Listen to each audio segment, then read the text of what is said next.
Welcome back to Glide Mode. This is the second video in our Python series, and today we're diving into strings and typecasting, along with how to take input from users, something every real program needs. We'll also walk through some hands-on examples to really look in these concepts.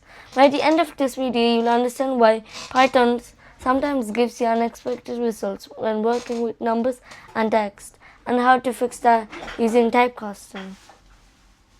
Let's begin.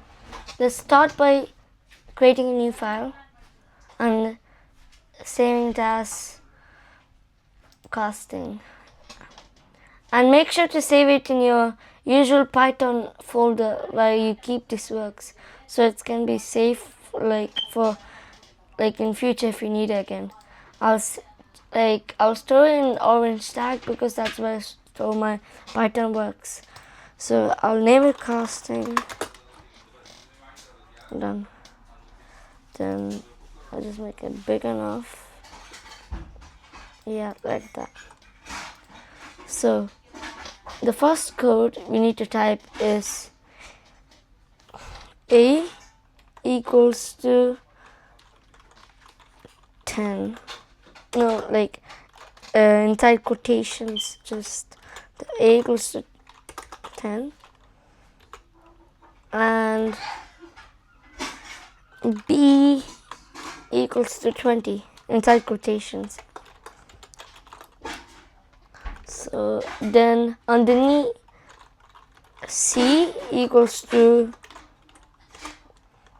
A plus B, and underneath that we just type in print C. So what will happen in this is that 10 and 20 will add up. So let's just run this.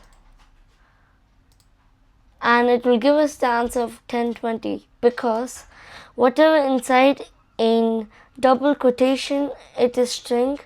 Like here 10 and 20 are string even though they are a whole number because they're inside the double quotation. So it will give us the output of 10, 20, not 30. Looking at how to get inputs from the user. Type in this command A equals to input, inside brackets leave nothing, and print underneath the variable A, write print, inside brackets write A. So look after I run this command, you can see nothing coming up. So I'll just run it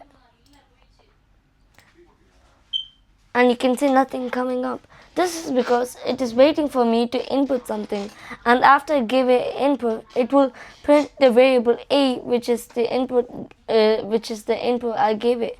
Like example, give it the input like 20, next it will print 20. So I'll give it the input of 20 and enter, and it will give 20 because once I write 20, that was stored in the variable A. So type this command in. A equals to input and brackets, and B equals to input and brackets. Underneath write C variable equals to A plus B, and underneath the variable C write print inside brackets C.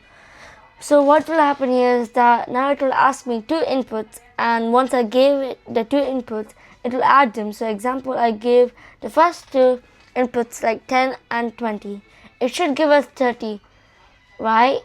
But it's not like that. So let me just run the program, and it's going to ask me for two inputs. I'll give it 10 and 20. It gives us 10, 20. So it's not 30, the answer we're looking for.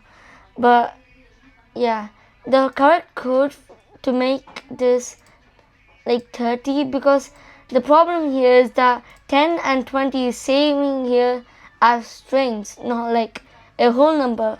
It's supposed to be stored in like integer. So you have to type in int brackets and bracket, and you do the same thing with here int. So now what will happen is that in the variable C, now 10 and 20 which I inputted will store as integer, not a string anymore. So let me run this program, and yeah, I'll give 10 and 20. It gives us 30. Now we'll be doing examples. So I got this Word document over here, and we have one example we need to do. So task 1 is that we need to get an input for variable name and age, print it. And example input we should give it is glide mode and 12. Example output we should be getting is my name is glide mode, my age is 12. So the code for this I already got here. Just type this in your Python, and like you don't always have to use the same name as I do. You can write your own name. So first type name equals to input brackets and the same for age, and print inside brackets and double quotation, right? My name is and colon, and after that double quotation, like comma and name, and my age is colon, and after the quotation you just type in comma and age. So you just run this, and it should ask us for 2 inputs. I'll give it glide mode because of the name, and 12 because of the age, and my name is glide mode. And the reason I got this wrong here, because as you can see, I have a capital A for the variable age, and I have the non-capital version, like the lowercase letter for A. So you can see, like even the tiniest mistake can like make a whole program go off. So I'll just run this again, and yeah, I'll just do the same thing, glide and 12. Should give us, yeah, what we expected. My name is glide mode, my age is 12. So yeah, thank you guys for watching. Please subscribe and stay tuned for the next Python episode.